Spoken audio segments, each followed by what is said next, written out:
রাধে রাধে, আমি প্রিয়াঙ্কা। তো আমরা এখন শুরু করব লীলা পুরুষোত্তম শ্রীকৃষ্ণের কিছু ভূমিকা। পাশ্চাত্যের দেশগুলিতে কেউ যখন এই লীলা পুরুষোত্তম শ্রীকৃষ্ণ বইয়ের মতো কোনো বইয়ের প্রচ্ছদপট দেখে তৎক্ষণাৎ প্রশ্ন করেন যে কৃষ্ণকে, কৃষ্ণের সঙ্গে ওই মেয়েটিকে ইত্যাদি, তার উত্তরে বলতে হয় কৃষ্ণ হচ্ছেন পরমেশ্বর ভগবান। সেটি কি করে সম্ভব? কেননা পরমেশ্বর ভগবান সম্বন্ধে যে সমস্ত বর্ণনা শাস্ত্রে পাওয়া যায় তা সবই পূর্ণরূপে দেখা যায়। অর্থাৎ কৃষ্ণ হচ্ছেন পরমেশ্বর ভগবান, কেননা তিনি হচ্ছেন সর্বাকর্ষক। সর্বাকর্ষক না হলে, অর্থাৎ লোককে আকর্ষণ না করতে পারলে ভগবান কথাটির কোনো মানে থাকে না। সর্বাকর্ষণ কি করে হওয়া যায়? কেউ যদি অত্যন্ত ধনী হয়, কারো যদি অনেক ধন সম্পদ থাকে, তাহলে তিনি জনসাধারণকে আকর্ষণ করে। তেমনই কেউ যদি খুব শক্তিশালী হয়, তাহলে তিনিও আকর্ষণীয় হয়।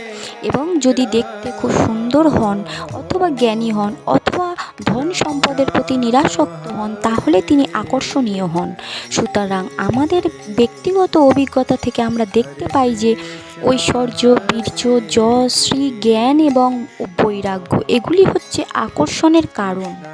যিনি এই 6টি ঐশ্বর্যের অধিকারী, যার মধ্যে এই 6টি ঐশ্বর্য পূর্ণরূপে বিরাজমান, তিনি হচ্ছেন পরমেশ্বর ভগবান।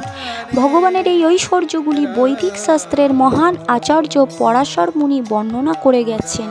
আমরা অনেক ধনী পুরুষ দেখেছি, বীর্যমান পুরুষ দেখেছি, যশস্বী পুরুষ দেখেছি, সুন্দর পুরুষ দেখেছি, জ্ঞানী এবং বিদ্বান পুরুষও দেখেছি, এবং জড় বিষয়ের প্রতি নিরাসক্ত পুরুষ দেখেছি। কিন্তু মানব সমাজের ইতিহাসে আমরা এমন কোনো মানুষকে দেখিনি যিনি ঐশ্বর্য, বীর্য, যশ, শ্রী, জ্ঞান এবং বৈরাগ্য এই 6টি ঐশ্বর্যেই পূর্ণ অধিকারী।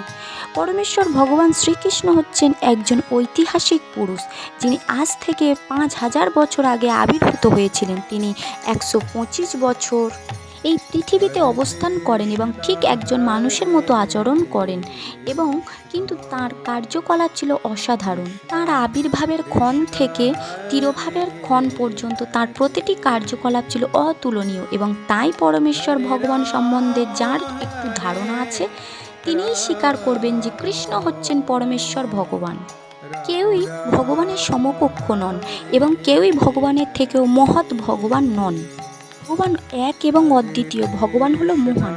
এই বহু পরিচিতি উক্তিটির সেটি হচ্ছে তাৎপর্য।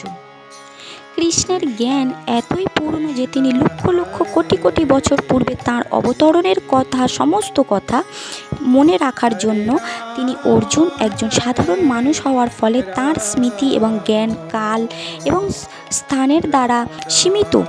4th অধ্যায়ে শ্রীকৃষ্ণ বলেছেন কোটি কোটি বছর পূর্বে তিনি সূর্যদেব বিবস্বানকে প্রথম শ্রীমদ্ ভগবদ্গীতার জ্ঞান দান করেছেন।